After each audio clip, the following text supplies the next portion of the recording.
మన అతిథి శాఖ మనమందరం చాలా గర్వపడాల్సిన అవసరం ఉంది. ఎందుకంటే ఇదిగా పనిచేయాల్సిన అవసరం ఉంటుంది.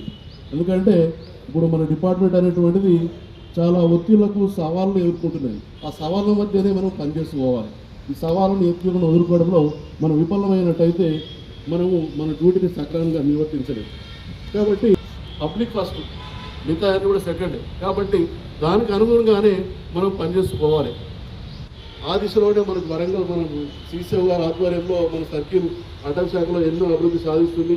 ఈ మధ్యన మన జూలో కూడా వైల్డ్ శాఖలో దానికి చాలా స్కోప్ ఉంది, దీన్ని బాగా డెవలప్ చేయడం అవకాశం ఉంది అని చెప్పినారు. ఇది ఈ రకంగా పబ్లిక్ను మన వైపు ఆకర్షించి వారిని మోటివేట్ చేయడం పోయింది. కాబట్టి పబ్లిక్లో అవేర్నెస్ కల్పించడం ద్వారా మనం అడవిని అభివృద్ధి చేయాల్సిన అవసరం ఉంటుంది. ఆ దిశలో మనం ముందుకు పోవాలని చెప్పేసి అందరూ కోరుకుంటూ నమస్తే.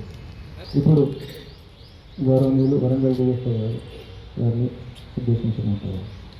Officers, forest range officers, ministerial staff, executive staff, सभी को हैप्पी रिपब्लिक डे। आज सीसीएफ सर कई लोगों को, कई स्टाफ मेंबर्स को अवार्ड भी देंगे. I think it is motivating for all of us and help us to perform better in future. Thank you. ఇప్పుడు గౌరవనీయులు హన్మకొండ జనగం డిఎఫ్ఓ గారిని మాట్లాడారు.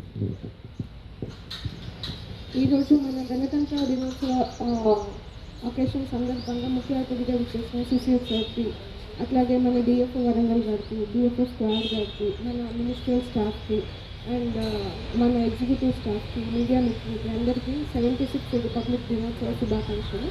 సో మనం లాస్ట్ 26th జనవరితో పోలిస్తే ఈ 26th జనవరికి మనము especially Hanamkonda and Warangal CCF sir ఆధ్వర్యంలో గైడెన్స్లో మనం కొన్ని మైల్ రాయిని రీచ్ అవ్వడం జరిగింది. Especially in the form of eco tourism and zoo tourism. దాంతో భాగంగా ఈరోజు ఇంతకుముందు మన స్క్వాడ్ డిఎఫ్ఓ గారు చెప్పినట్టు మనము అన్ని పారామీటర్స్లో ముందుకు వెళ్ళడానికి మన సర్కిల్ ఎప్పటి నుంచి మన స్టాఫ్ యొక్క నిరంతర కృషితో మనం అన్ని రంగాల్లో ముందుకు వెళ్తున్నాము. అండ్ మన డిపార్ట్మెంట్కి ఉన్న ఒక noble cause, we're balancing both developmental needs, దాంతోపాటు మన పర్యావరణాన్ని పరిరక్షించే భాగంగా. సో దానిలో భాగంగా మనం మారుతున్న పరిస్థితులకు అనుగుణంగా మనము ఎట్లా జనాలని మనతో తీసుకొని వెళ్ళాలి, మన పనుల్లో వాళ్ళని ఎలా భాగస్వామ్యం చేసుకోవాలి అని ఎప్పటికప్పుడు మనము కొత్త విధానాన్ని అనుసరించుకుంటూ కొత్త పద్ధతుల్లో ప్రజలకు అవగాహన కలిగించుకుంటూ ముందుకు వెళ్తున్నాము.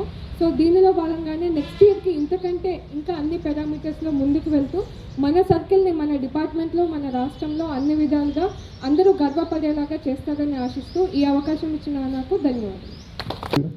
ఇప్పుడు ఈ 76వ గణతంత్ర దినోత్సవానికి ముఖ్య అతిథిగా వచ్చినటువంటి మన భద్రాద్రి జోన్ సిసిఎఫ్ గారిని నన్ను ఉద్దేశించి మాట్లాడాల్సిందిగా కోరుతున్నాను. అందరికీ 76వ గణతంత్ర దినోత్సవ శుభాకాంక్షలు తెలియజేస్తున్నాను. వేదికపై కూర్చున్న డిఎఫ్ఓ హన్మకొండ గారు, డిఎఫ్ఓ వరంగల్ గారు, అండ్ సైన్స్ ఫర్ ఎఫ్ఓ గారు అండ్ ఎగ్జిక్యూటివ్ స్టాఫ్ అందరికీ, రేంజ్ ఆఫీసర్, డిప్యూఆర్, section officer and minister staff అందరికీ నమస్కారం. మనము 76 వసంతాలు పూర్తి చేసుకుంటున్నాము. ఆల్మోస్ట్ మనం రాజ్యాంగాన్ని అమలు పరచుకోవడంలో ఇంతకుముందు వక్తలు చెప్పినట్టుగానే మనము ఈ స్వాతంత్రం తెచ్చుకోవడంలో మన పెద్దలు, పూర్వీకులు చాలా కష్టపడి మన స్వాతంత్రం తేవడమే కాకుండా ఆ తెచ్చిన స్వాతంత్రాన్ని మనకు రూల్ బుక్ లాగా మనం రాజ్యాంగం రాసుకున్నాం. అంటే సమానత్వం, సౌకర్యతత్వం, అట్లాంటి అన్నీ అందరికీ సమాన హక్కులు కలిగించే విధంగా, అందరూ ఫ్రీడమ్ ఆఫ్ స్పీచ్ కావచ్చు, అట్లాంటి చేసుకునే విధంగా మనం ఒక రాజ్యాంగాన్ని అమలుపరుచుకున్నాం. ఆ రాజ్యాంగాన్ని మనము ఇంప్లిమెంట్ చేసుకుంటున్నాము. అండ్ దాంట్లో భాగంగా ఈ సంవత్సరం మనం ఈ కార్యక్రమాన్ని జరుపుకుంటున్నాము.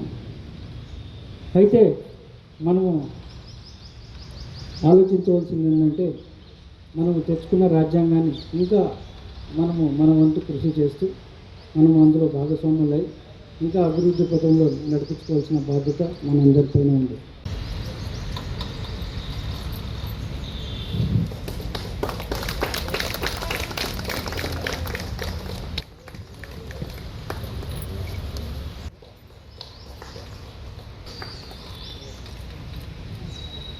This was 10 times.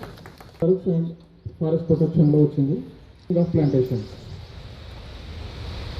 Next Khammam జిల్లా నుంచి ఎండి సాదిక్ అలీ సీనియర్